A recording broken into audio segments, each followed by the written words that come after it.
Bharatiya Janata party తరఫున BJLP నేత MLA Eleti Maheshwar Reddy వేసిన పిటిషన్కు ఫిబ్రవరి 6వ తేదీలోపు వివరణ ఇవ్వాలని సుప్రీంకోర్టు స్పీకర్ గడ్డం ప్రసాద్కు నోటీసులు జారీ చేసింది. రాజ్యాంగాన్ని పరిరక్షించాల్సిన స్పీకర్ ప్రభుత్వానికి భయపడి నిర్ణయం తీసుకోకపోవడం రాజ్యాంగానికి తూట్లు పొడిచినట్లే అన్నారు. రాహుల్ గాంధీ రాజ్యాంగాన్ని చేతపట్టుకొని దేశం మొత్తం తిరుగుతున్నారని, మరి తెలంగాణలో రాజ్యాంగాన్ని కాపాడాల్సిన అవసరం లేదా అని ప్రశ్నించారు. దీనిపై రాహుల్ గాంధీ కూడా సమాధానం చెప్పాలని డిమాండ్ చేశారు.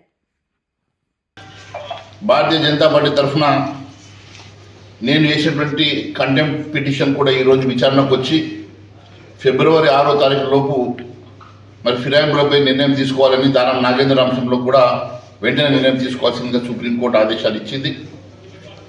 ఎన్నిసార్లు కోర్టు ఇంటర్వ్యూన్ అయినా కూడా రాజ్యాంగాన్ని పరిరక్షించాల్సినటువంటి స్పీకర్ గారు మరి రాజ్యాంగాన్ని పరిరక్షించకుండా ఈరోజు ప్రభుత్వ ఒత్తిడికి లొంగుతున్నట్టుగా కనపడతా ఉన్నది. 24 గంటలు రాజ్యాంగ పుస్తకాన్ని కాన్స్టిట్యూషనల్ బుక్ని చేతిలో పట్టుకొని తిరుగుతున్నటువంటి రాహుల్ గాంధీకి మరి ఈరోజు ఫిరాయింపుల చట్టాన్ని ఉల్లంఘిస్తున్నటువంటి తెలంగాణ ప్రభుత్వంలో మరి కనబడతలేదని అడుగుతా ఉన్నాం. ఈరోజు కేవలం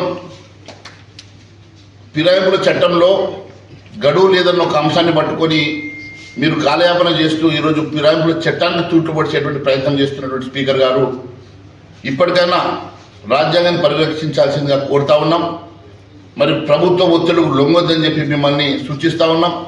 అంతేకాకుండా రాహుల్ గాంధీ గారి ఈ తెలంగాణ రాష్ట్రంలో కాంగ్రెస్ ప్రభుత్వం అది రాజ్యాంగం చేతిలో పట్టుకొని తిరిగేటువంటి రాహుల్ గాంధీకి ఈరోజు తెలంగాణ రాష్ట్రంలో జరుగుతున్నటువంటి ఈ చట్టానికి తూట్లు పడవడం కనబడతలేదా?